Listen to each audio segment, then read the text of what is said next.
Digging around. Digging the ground.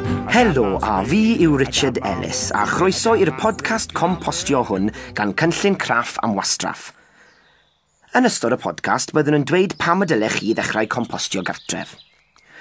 Ni fydd nifer ohonom wedi meddwl am ddechrau compostio gartref, ond rwy'n siŵr bod y rhan fwyaf ohonom wedi ystyried ailgylchu mewn rhyw ffordd neu gilydd.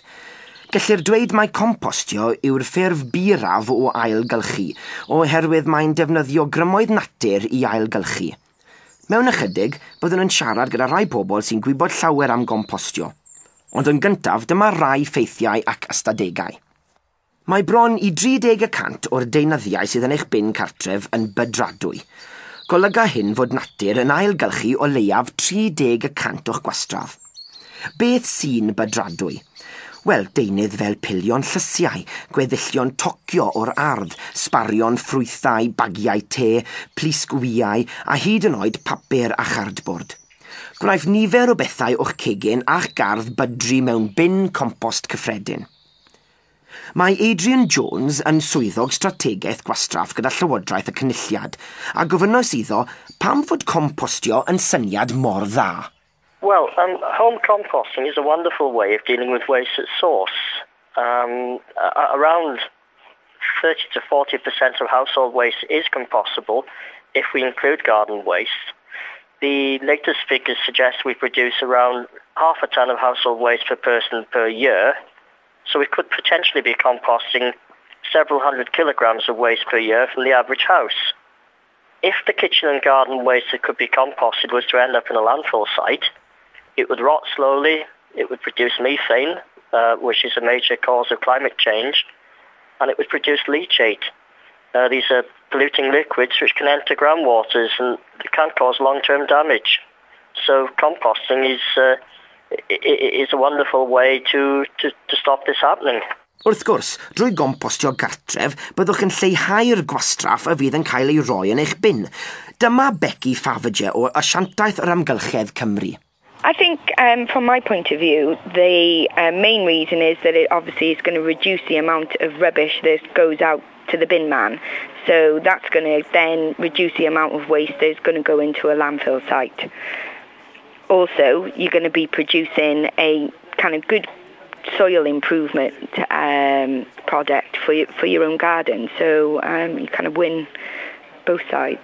Landfills are really are quite unsustainable. You know, we've been historically filling up holes in the ground for a long time because it's been a cheaper option, but the very act of burying rubbish in the ground produces a lot of greenhouse gases. That obviously has an effect on climate change.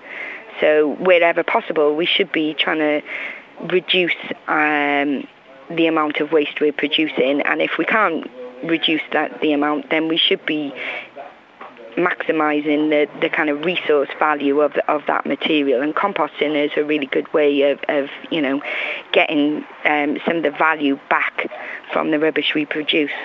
Mae'r cynghorydd Richard Parry Hughes yn gompostio'r brwd, felly fe ddylai wybod cryn dipyn am y pwnc. Mae ef o'r farn bod compostio gartref yn rhoi teimlad braf i chi.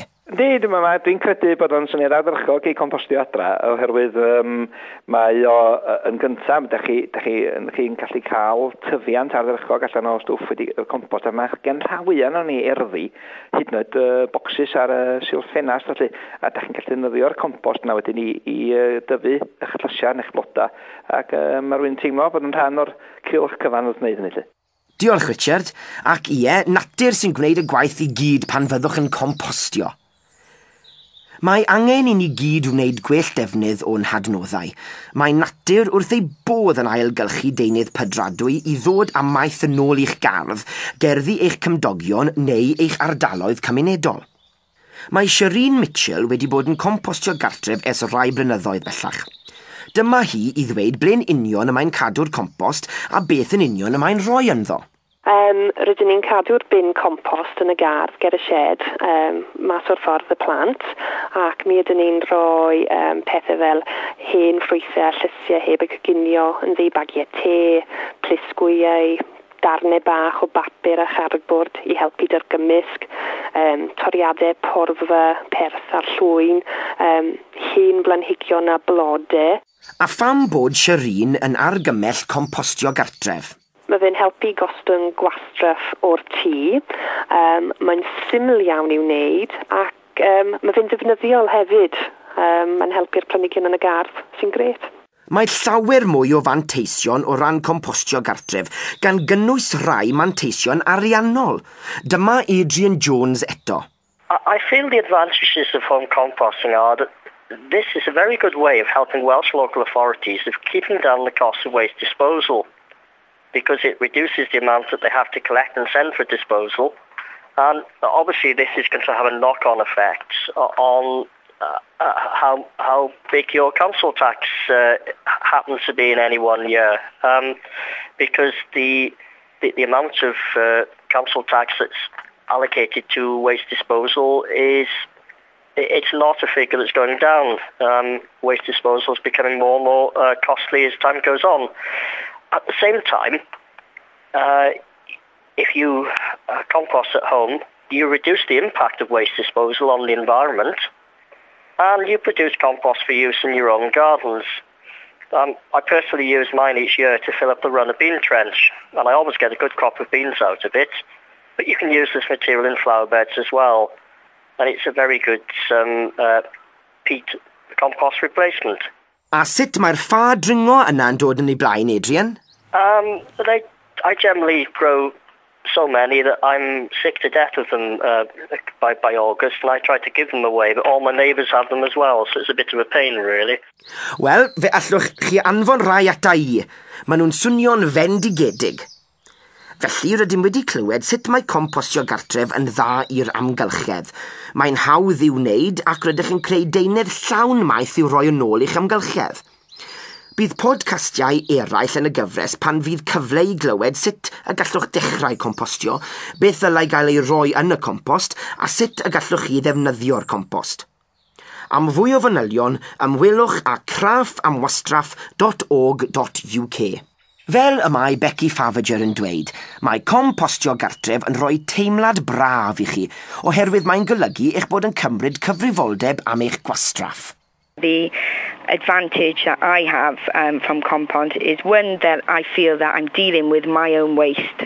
And I'm not kind of putting a burden on society, so there's not rubbish going to the landfill site.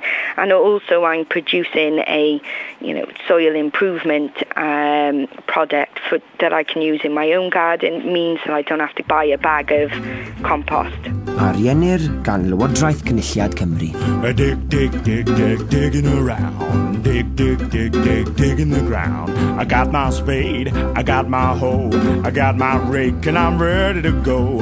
I dig, I dig, I dig.